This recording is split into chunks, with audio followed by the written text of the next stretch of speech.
ঢাকা মহানগর আওয়ামী লীগকে শক্তিশালী করতে ঢাকা মহানগর দক্ষিণ ও উত্তরের কার্যনির্বাহী সংসদ বিভিন্ন থানা ও ওয়ার্ডের সাধারণ সম্পাদকদের নিয়ে নতুন কমিটির নাম ঘোষণা করা হয়েছে।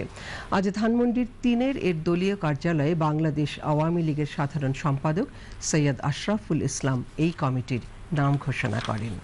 ঢাকা মহানগর দক্ষিণের সভাপতি হিসেবে হাজী আবুল হাসনাত এবং সাধারণ সম্পাদক হিসেবে মোহাম্মদ শাহে আলম মুরাদের নাম ঘোষিত হয়। আর এ.কে.এম. রহমতুল্লাহ এমপিকে সভাপতি এবং সাদেক খানকে সাধারণ সম্পাদক করে ঢাকা মহানগর উত্তরের কমিটি গঠন করা হয়েছে।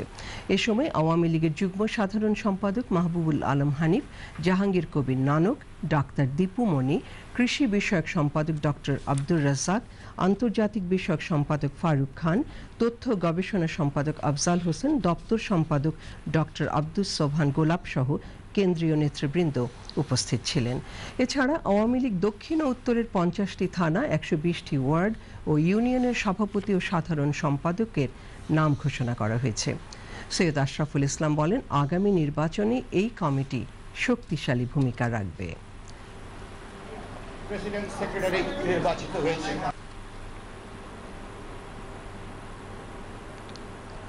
পরে নবগঠিত কমিটির সদস্যদের ফুল দিয়ে শুভেচ্ছা জানানো হয়।